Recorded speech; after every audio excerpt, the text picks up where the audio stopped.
Subbuteo on Amigos. Everything Amiga.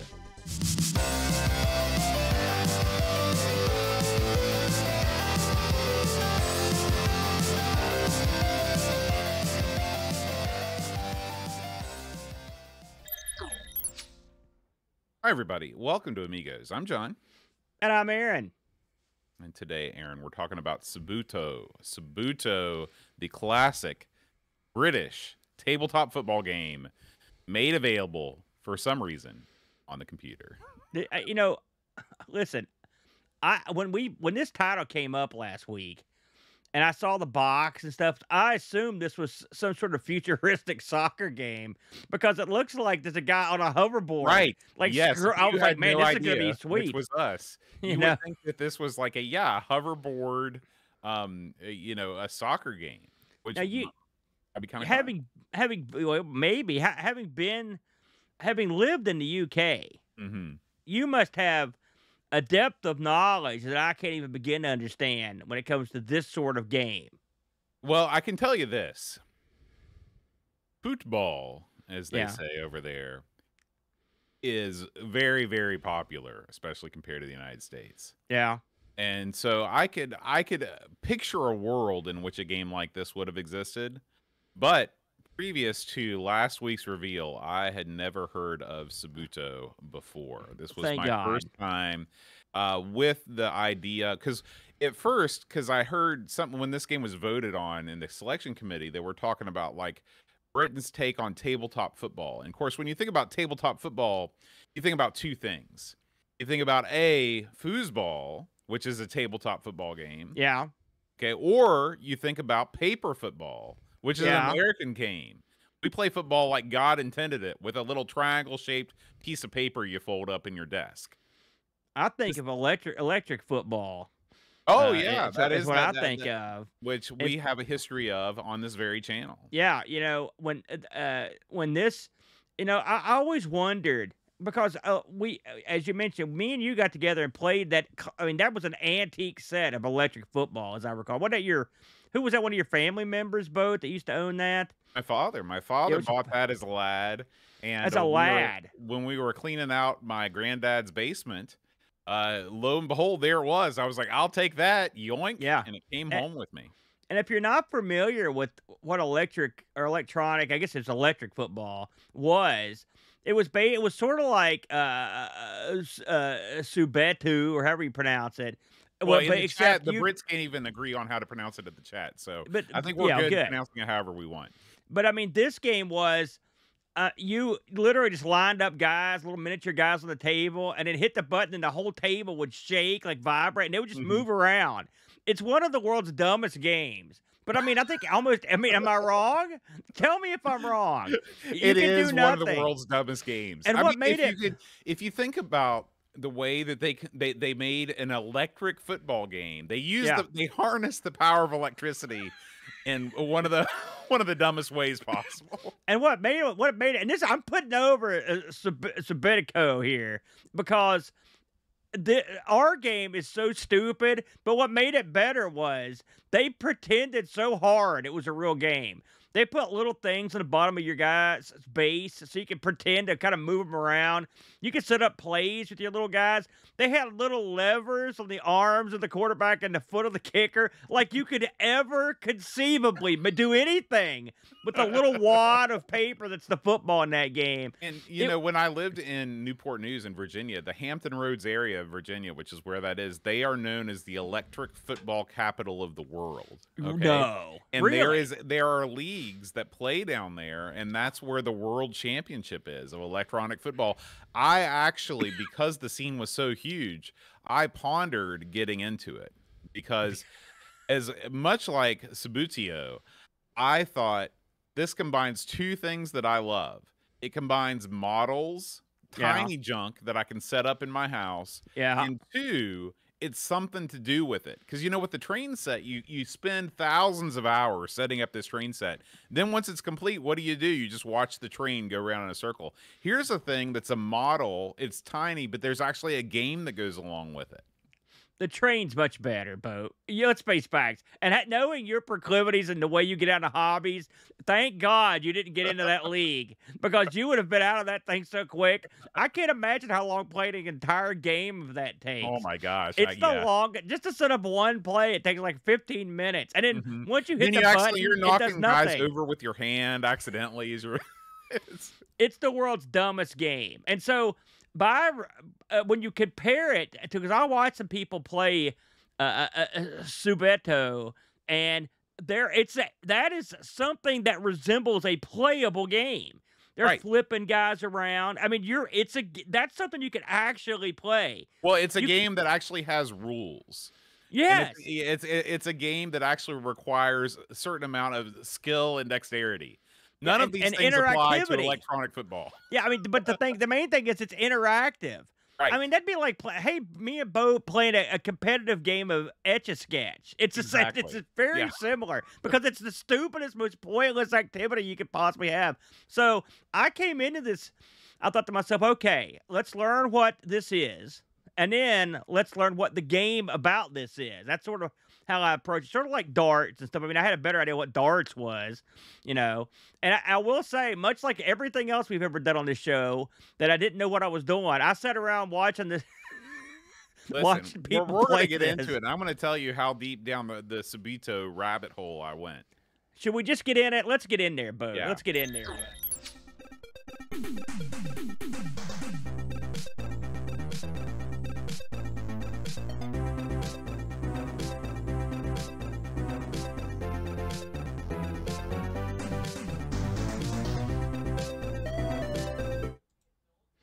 There it was, Bo. Love theme.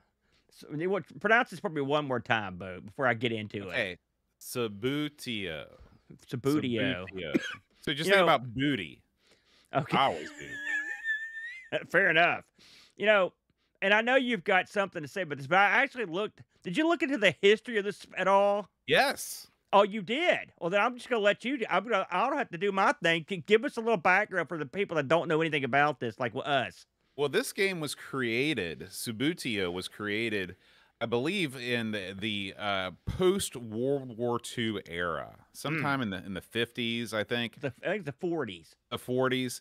Yeah. And what's funny is this guy came up with this game. He's like, we need to have something for kids to get into that, when they're inside and it's cold and it's a winter's day or it's just rainy, which is all the time in England, we need to have something for them to get into. So he developed this game not knowing that there was already a table soccer game on the market, which is wild. New footy.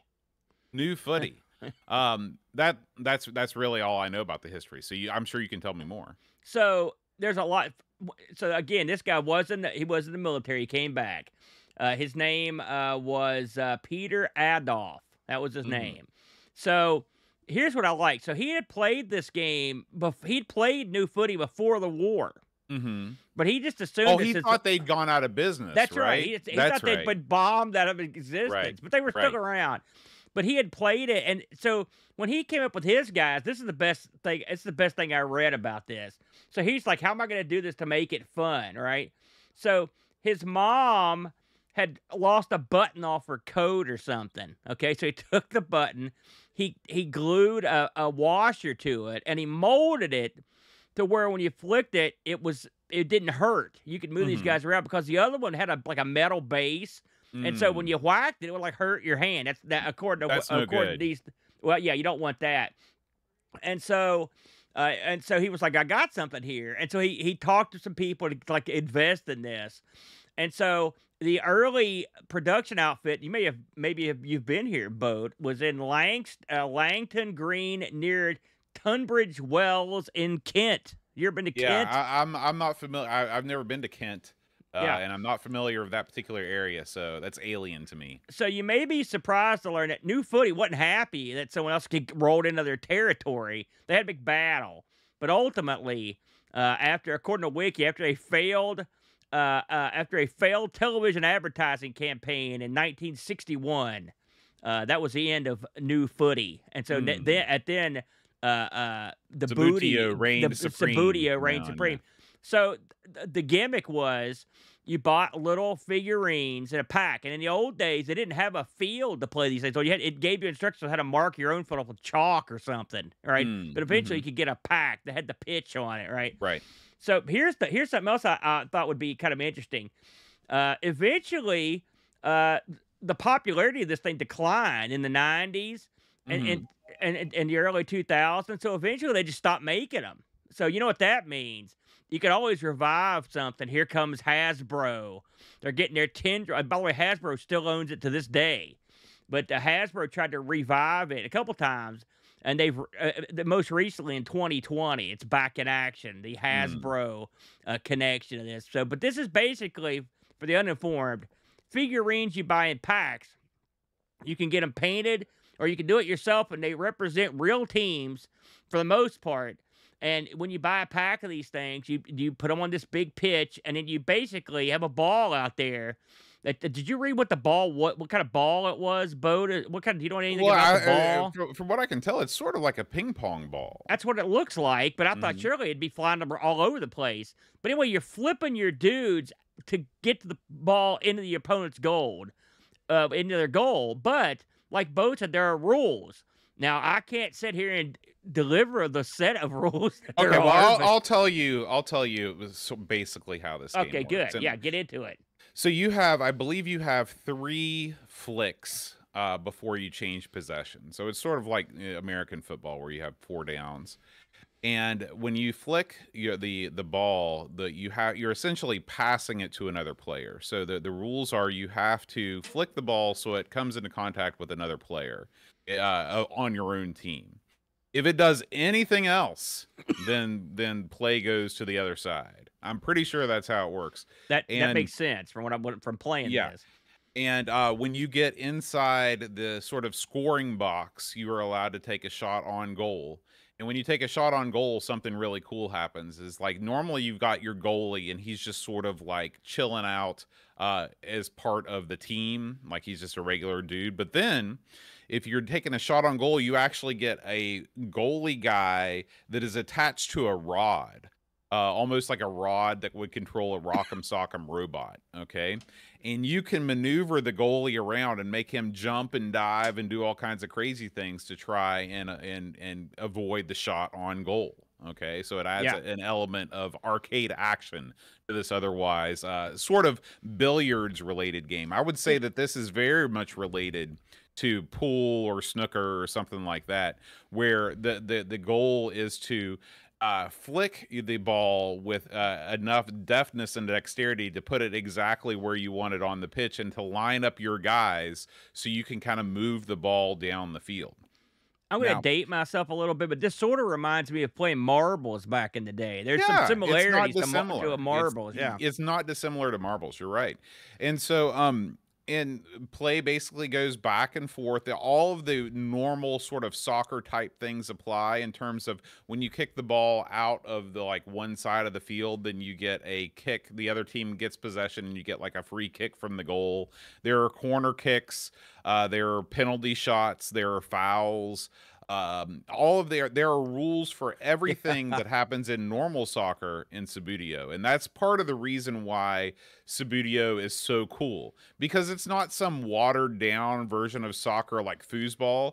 This is a game that plays by a very strict code of conduct. In fact, whenever you're playing this game at the league level, you are required to have a referee your match. So there's 2 players. There's also a referee there.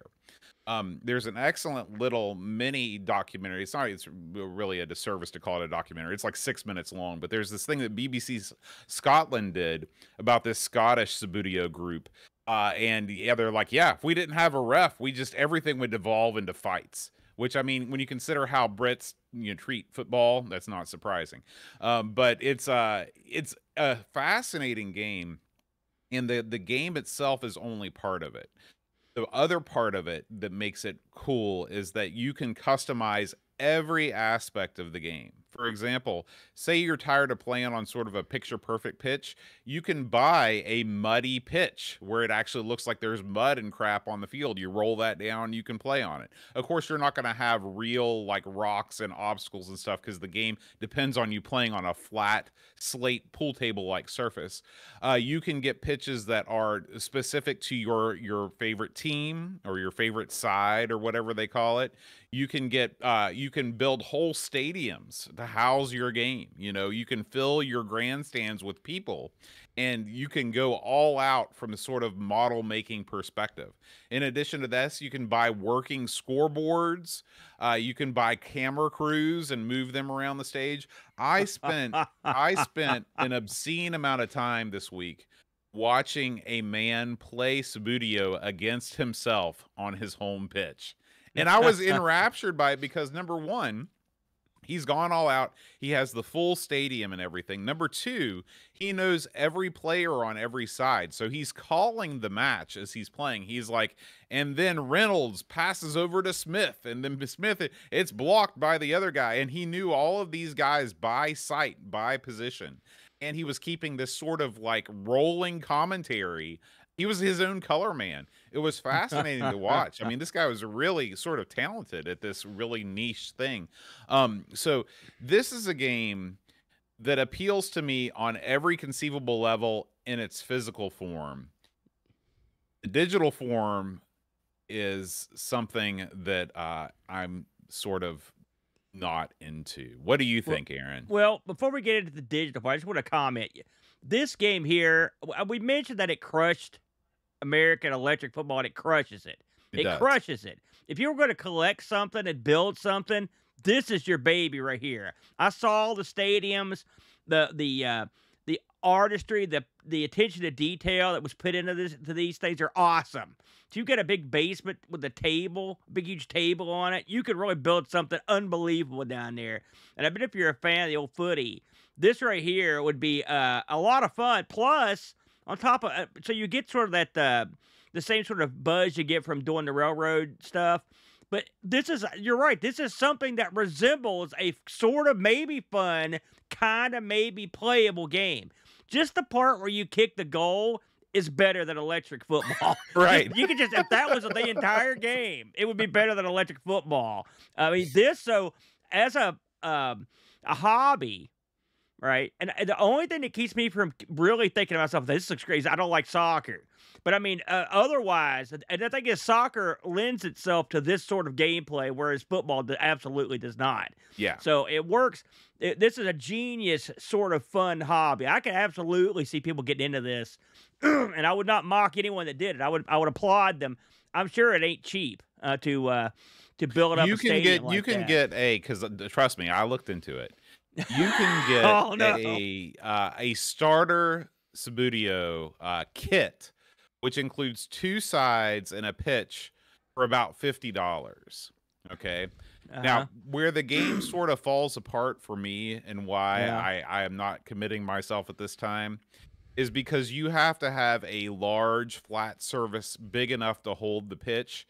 And usually what that means is you're building your own table just for Subbuteo that is up all of the time. And that's it's sort of like war gamers. You need a war gamer size table. Again, there's a lot of analogs there. So we both agree. On paper, this sort of game is appealing to both of us, but because it looks cool. So we're not here to bury Subbuteo. We're here to praise it. Yes. Now let's talk about the Subbuteo, the computer game. This was, which by the way, of course, I can guarantee we've never heard of this before this week, obviously. This was published in '90, Boat, developed by Goliath Games. It's funny, the publisher and developer, I was like, who are these guys? Oh, we've played tons of their stuff. Really? Goliath, well, not Goliath. Goliath Games. Now listen, we've got to play these, okay? There are other games on the Amiga. Tracksuit Manager 1 and 2. I'm already in. We lived at Coco Fest. But here's the other one we got to play. World Championship Boxing Manager. And in the video, it showed this guy rubbing down a boxer on a table. I thought to myself, my God. We talked about this last week, how my job is the guy with the ice bag. So Goliath Games really weird, some weird stuff. Publisher Electronic Zoo, we've played a lot of their stuff, including Battle Squadron, Treasure Trap, Abandoned Places. Me and Britt covered I covered on that on the Half Bright Ham mode. I think that's one of the games that was on there, so I've touched on it. This is noted on Hall of Light that this was directed by John Jones Steele, who also did the coding, and Doug Matthews and Chris Bliss. These are all people that worked on it, and was adapted by Adrian Earl. So I'm assuming Adrian Earl's the guy that came up with how you could possibly do something like this on a computer. The coders, as I mentioned, John Jones Steele and Winfred Davies. Winfred Davies is all he ever did, but John Jones Steele did Alfred Chicken, Alien Syndicate, D-Generation, Speedball 2, SimCity 2K. He worked on tons of stuff. Ultima 6, Tetris. So again, we've played a lot of his stuff.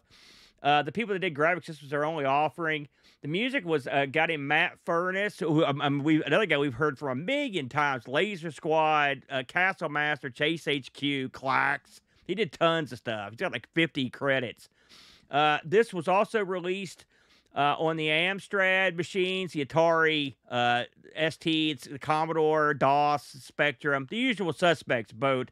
As we can imagine, this would never, ever have gotten a release in the States. Now, let me tell you why I know this game, it was not either not popular or did not get a lot of love or no one cares about it now. Because of all the games we've played on here, this is one of the least represented games I've seen on YouTube or anywhere else. For example, the Lemon rating for this only has 5 votes. It has no comments, which is that hardly ever happens to any games we cover. So this is amongst the most obscure titles we've ever covered. So, having just heard Boat talk about how you play this Subbuteo, this game, actually, you've got to give the game a little bit of credit. The opening sequence has cool music. It starts out with like a table full of these guys and someone sort of playing it. The beginning gets you fired up. It does. So I was like, okay, this looks good. And then you pick how you're going to play, the level of which you're going to play, 1 or 2 players. Of course, you can play against the computer. And then the real fun part, where it shows you a team box in the box full of the guys, and then you get to sort of pick the colors you want. Another way I know that this isn't that popular is because there were no videos I could use on YouTube, so I made my own video for me and Boat.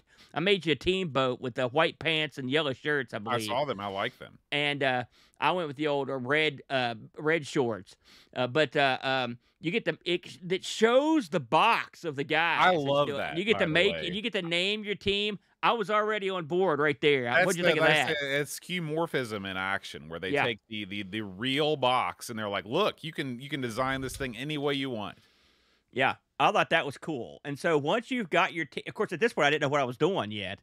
In fact, I never fully knew, but I got a good idea. And so once that happens, then you are finally shown the pitch. And the first thing you do is pick how you want your guys to line up. And you've got various choices. Now, I'm no soccer guy, Boat, but it gives you it gives you a screen that has like a rule summarization. It gives you the various places how you can set your plays up and the advantages of them. So it actually tried to, I appreciate the fact that it sort of held Dummy's hand, because I don't know, and then after you do that, the game begins. So before the game, Boat, your thoughts on the presentation and the setup?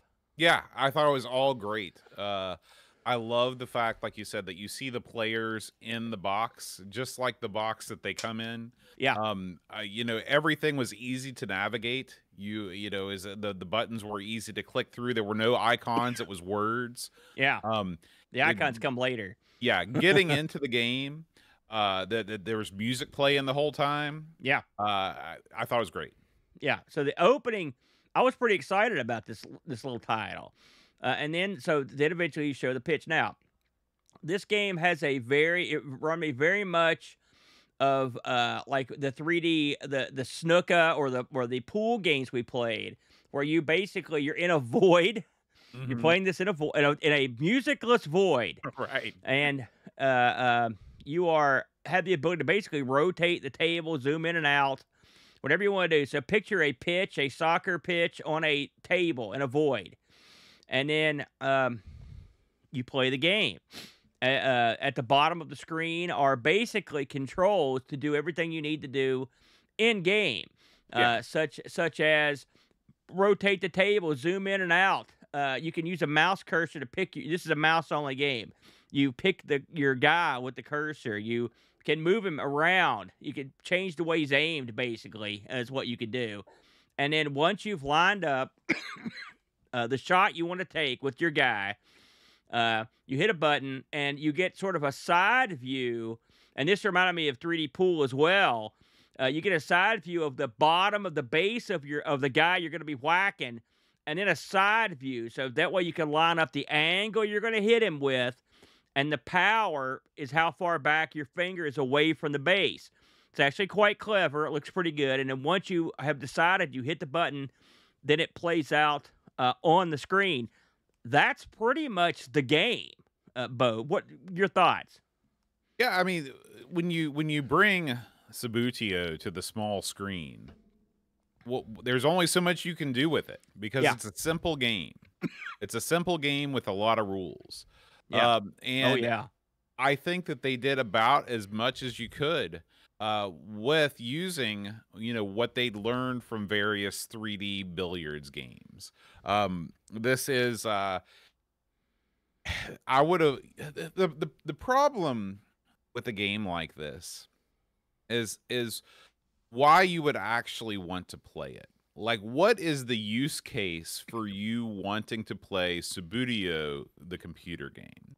Because once you take a game that is a simplified version of a real game and you bring it to a computer, you don't take advantage of any of the things that the computer can do to make the game more like the real game.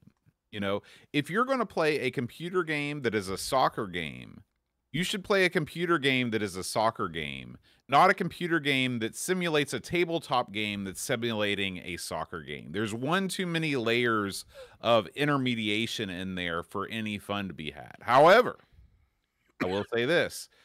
If you are trying to learn how to play Subbuteo and you would like sort of an interactive primer on the rules, you could do a whole lot worse than playing this game because, like you said, this game does a great job of whenever you do something wrong, it will actually stop play and it will flash up a screen that shows you the rule that you've broken and the reason why you've broken it and the consequence for breaking the rule. So I think that's super awesome. So if you're trying to learn this game, like maybe, say you're a kid in 1990 and you're part of a league and you have dreams of rising to the top of the league and you want to hone your skills, not necessarily from a dexterity perspective, but more from a rules perspective. This is a great way to learn the game in the absence of somebody showing you how to play the game. And also, I'm sure there were tons of kids that played in these leagues that had a set of players but didn't have the space at home to set up a full pitch. And so this is a way for them to at least get some of that action in between their once-a-week league meetings. When I saw what this was, all right, my first instinct was it reminded me a little bit of the old Rubik's Cube on the 2600. Yes. It's like, yes. But I will say this. I can think of plenty of scenarios where this would be a way to play. And my main scenario is, well, two of them. One, you either don't own a Subbuteo set or you don't have the space for it, all right, or you can't afford it, okay? Or two, you've got this stuff, but you want to play it, and there's no one there to play it with. You don't want to play it by yourself. And I will say this game, in my opinion, and having not ever played the real game, I want to stress that, this seems to me to do as good a job as you could do, as Boat said, without actually playing it in real life. The rules are well-defined. They explain, listen, do I know the rules? God, no. But, they don't just leave you hanging, and they could. Like, they try to help you, and there's a lot of sections of this that are educational to a neophyte. the interface, I think, I mean, again, there's no text there, but this is not one of those, it's not a deal breaker in a game like this because you'll understand what all, it's just like pool. You'll understand what all the buttons do eventually. You'll figure Yeah, and it out. there's also a sort of LED or LCD scoreboard, like a pinball machine. Yeah. Might have a dot matrix display at the top of the screen that flashes or that scrolls text on what you're supposed to do at every stage. So again, this is a game that holds your hand in the best possible way. Yeah. Now, here's where the game falls short. There's a couple places. One, the concept is goofy right out of the gate. Okay, but we're going to look past that, Bode. This, much like the pool games we played, this is as no-frilled, boring setup as you could do. There's no reason why we can't have a tune, some background, anything. Just a static picture in the background, some special effects, some chatter, some of that soccer singing and chanting that we all enjoy. That's something that you can turn on and off, okay? I'm not saying you always want it on. So I think that's where the budgetiness of this game comes out. They didn't do the bare minimum. They did everything they needed to do to make this a fun, playable version of Subbuteo, but what they didn't do was make it a fun, eye-pleasing video game, which is not. I mean, and this is the kind of game where a little bit of that would have went a long way. They could have stretched this out into something, as opposed to stretching it just into a boring game. Now, I do like the flick interface. They do a good job with it, but this would have been a perfect. The Amiga, what's it got? Everyone's got one. It's a mouse. This could have been a perfect place to use some kind of forward motion interface to hit the guys, as opposed to using the old golf gimmick where I mean, don't get me wrong, the golf gimmick works okay, but wouldn't it have been kind of fun to actually, you push forward a little bit and use your mouse to do this as opposed to using the flicking interface? You get what I'm saying here, Bode? Yeah, absolutely. I think that, the Amiga mouse being sort of a not the most precise tool in the world compared to a modern mouse might have been difficult to kind of get the sort of forward momentum, controlled forward momentum that you want. Yeah. In a game like foosball, that would make more sense because it doesn't really. But this is a game where you really have to it takes a light touch to play Subbuteo. And I'm going to go ahead and bring it up. I look at the other ports of this game, and they're pretty much, even on the ZX, they're not all that different. And I thought to myself, where could you really get this to work? And it's funny because Boat read my mind. We were talking about this the pre-show. The place you could get this sort of thing to work is on a machine that actually had an interface that would be perfect for a game like this. And so, sure enough, we looked, and there's a version of this for the Nintendo DS, which I think would be a pretty neat way to play, because you've got a stylus there, you've got touch controls, you've got a touch screen, and when you look at the gameplay on it on the DS, I'm not gonna lie to you, Bo, this is one I'm gonna put on my list to try out, because it looks. I mean, again, if we could get past the concept that playing this on a computer is dumb, if you can get past that, there could be some fun to be had in this interface. And because I had a decent amount of fun on the Amiga version, so I'm thinking to myself, maybe the DS version might even be more fun since you've got those extra controls. So I wanted to, we both talked about it before the show, but definitely turn people onto it. Now, let me ask you a question, Aaron. Yeah. If I were to invest in a Subbuteo kit, would you come over and play it with me? Oh, God, yeah. Absolutely. Listen, we played electric football. We played VCR wrestling. We've done every conceivably dumb thing. We've got those Odyssey games we played live. So, absolutely, I would play with you. I don't want to paint the figures. I want to get a team, Yeah. But it would be a lot of fun to try it. But in the interim, you can always try the DS version. Bo, while you're digging up the Discord reviews, there were a slew of reviews for this back in the day.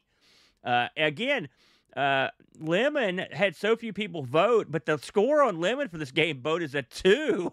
So clearly the 5 people that voted weren't impressed. The other magazine... I think that's unfair. Totally unfair. I mean, when they're that low, you don't really consider them. This game got an interesting range of scores. Amiga Action gave this a 63. So did Amiga Joker. And your Amiga gave it an 84. User 8, which I don't know if we've ever heard of them. They gave us an 82, but Dator Magazine gave it 5 out of 10. And CU Amiga gave it a 95. So think about that. You got a 50 there to 95 and everything in between. So I think this is one of those games that the scorers depend on if you can come to grips with what you're doing on a computer. You know, Right. so something tells me that some of the people that scored this game may have played this. You know what I mean?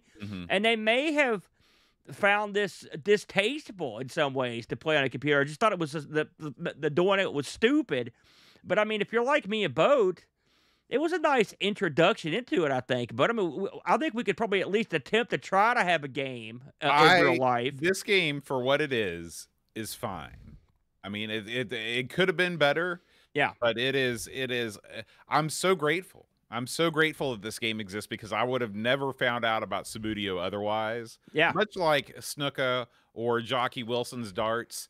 It's been another great insight into British cricket. culture and history. Cricket, right? Yeah. Same stuff. So, horse racing. that's right. one. The Grand We've- National. Yeah, We've all kinds of crazy stuff. right. Yeah, I agree with you, Boat. I agree 100%. So we did get some Discord reviews this week. We'll start out, and I invited people to share their real-life Subbuteo memories in addition to reviews of the game. So Spinny108, he says, I have a few Subbuteo sets, football, cricket, and rugby. I'd love I did actually spend some time watching a guy play the cricket version solo as well. Which They was got an hockey experience. too, Bode. I Man, read. That's Well, awesome. wouldn't that be something, wouldn't it? Yeah. Yeah. Yeah. He says, I was an avid player back in the day, had tons of teams, floodlights, the scoreboard, etc. Oh, We had tournaments with friends, setting up the pitch on the pool table when the pub was closed. oh yeah. That's a good idea because that's Yeah. a flat surface. Let's see. Benz writes, he says, for me, this has always been something that looked more fun than it was. So I that's a valid point. Valid point there. Yeah, yeah. Let's see. And then finally, Pajako writes, this is about the game. I never had Subbuteo as a kid. I was always intrigued by it. I've never played any of the real game or computerized versions. In full confession here, I played one computer match, and that was enough for me. The game feels like it was built on the roots of a 3D snooker or pool game, and the overall presentation is pretty good. I love the whole 3D spinning boxes. It's like you are opening an actual physical version of the game. The graphics and animations are good, and you get what appears to be a solid computer version of the game. I even smiled when, during halftime, there was an advert for the game available at Stockists. Yeah, yeah, yeah. However, the game is virtually devoid of sound, and gameplay-wise, it is dull city. There is just too much waiting around, and it ends up feeling like a play-by-mail soccer game. Nothing about it was exciting. I got to the end of the match, neither side having scored a goal, and I was done. I'm sure if you enjoy the real game, this probably ticks all the boxes, but for me, this is Subbuteo no. 5 out of 10. Something else, Bode, I just thought about, like that would have spiced this up. You ever played Monopoly on like the NES or something? Like all the time. I love it. Okay, so like you roll a dice. It doesn't just show like your character like move 2 squares. Right. Like a lot of You see times they're little hand animated. come out They and do dance. this motion, and then bam. Not just that, but I mean the pieces come alive. Yeah, and the stuff. pieces come that alive. could happen here. You could do your move, and it could show you the soccer equivalent of what just happened if they wanted to. Like a battle chess type scenario. Exactly. Bam. So that's something. Listen, another game we should. Somebody needs to hire me and Bo. We're ready. We're ready. We're ready to rewrite these games from the 90s. I'm ready to go, Bo. I looked this up on eBay. There were a couple boxes. There's a full box version for $16 right now, Boats. And there's someone just selling the box by itself for a tenner. Now, but something tells me this is probably a cheap date. I wouldn't be surprised if I've got this on the shelf back there. I should have looked because I got a lot of the kind of lower end stuff back there. As you know, I like to collect that stuff. But I think for $15, heck, pick it up. I will say if this game does anything, Boat, it is a nice gateway into something more expensive. Almost certainly. Oh yeah. Probably a huge mistake. But still, I enjoyed this probably more than any man should. I'd wager you probably were the same way, Boat. Yes, sir.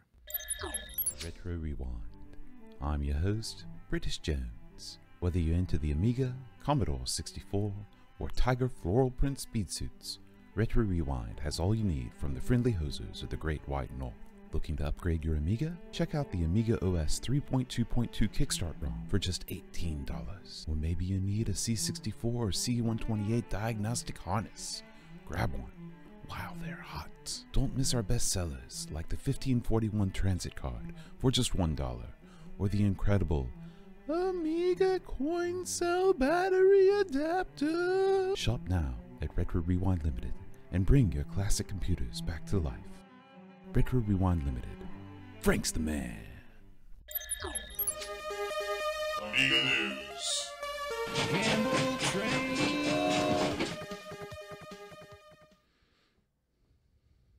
All right, Aaron, it's time for some Amiga news. Unfortunately, the Amiga news spigot is running a little bit low this week. We only have one story, but it's a pretty good one. This is a story about Krogar. Krogar, Aaron. So this is a new game by the developer of Enviaya, that Amiga Bill favorite. Oh yeah, hey, that's a pretty good game. I've played that a bunch of times. Nice shooter. So this is this is still in the early stages here. The game that is meant to run on OCS Amigas. Yeah. And it's a fighting game that kind of reminds me a little bit of something like, or I guess it's really more of a side-scrolling beat 'em up, maybe like a medieval Kung Fu Master with. It looks like It looks like the lead singer of the Cult decided to go kill some people with a sword. They should be playing Fire Woman in the background. Bandana. It was commonly worn by medieval warriors. I love it. This looks really good, Boat. Plus lots of beheadings. Yeah, you can't get and enough I of love those. the fact that it's for OCS Amigas, no acceleration needed. So it looks good too. Yeah, hopefully this will come to light and we'll be able to give it a shot. Yeah, that looks real good, Boat. You know, while we're here, let's go ahead and just talk about some of the stuff we've been releasing. Okay, man. You know, last week we did a King of Chicago, which we both enjoyed. I want to pitch this. As you're listening to this now, this will probably have already happened, but please check the channel this coming week because I'm going to be interviewing Doug Sharp, the fellow who literally designed, wrote this on the Apple and brought it over and did a lot of the ports and was just fully involved in everything and worked for Cinemaware. I can't wait to talk to him tomorrow night, Boat. It will be kicking it off around 6:30 Eastern Standard Time tomorrow as we record this live. But it should be up on the channel by the time you are hearing this. It should be a lot of fun, Boat. I'm sorry you're going to miss out on that, but I'll make sure to ask him some Boat questions. And I'll also get his opinion on Subbuteo while I'm at it as well. Ask him why AGA sucks so much. I'm not asking him that. Well, maybe I will. A couple other things we've released this week. Of course, we hadn't asked the Amigos. Those are always good for a laugh, Boat. And then myself and the Brent on ARG looked at the Acorn Atom. This was a fun show, Boat. I didn't know anything about the Atom until this week, which was it was distributed as a kit, and it was in '79, Boat. I couldn't believe how old that was. And it was a lot of fun. We played a couple interesting games on there, so we had a real good time playing games on that. And if you head over to the Amiga Stream Team channel, as always, I've got Josh's streams up over there. 48K RAM. If you are interested in watching someone go to work on computers, that's the place to go, Boatster. That's all I got.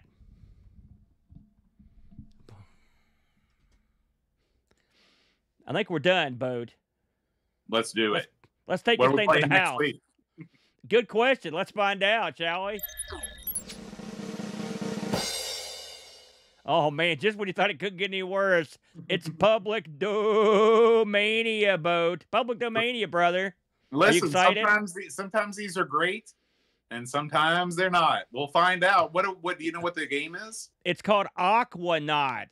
You know? Now, here's a hint. There's two versions of this. There's one that they want you to pay full price. That's for suckers. We're playing the free one, so you know it's gold, Boat. That's the way we like to do it. So next week, Aquanaut. Get your snorkel out. Let's take this thing to the house, Boat. Thanks as always for listening. As always, if you'd like to contribute to the show by leaving us a Discord review, you can join our Discord community by going to patreon.com/Amigos Podcast.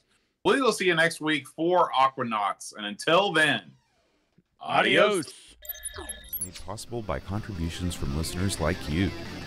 Patreon supporters help choose the games we play, receive exclusive magnets, and get access to the Amigos Retro Gaming Discord server. Visit patreon.com/AmigosPodcast if you'd like to support the show and join our community.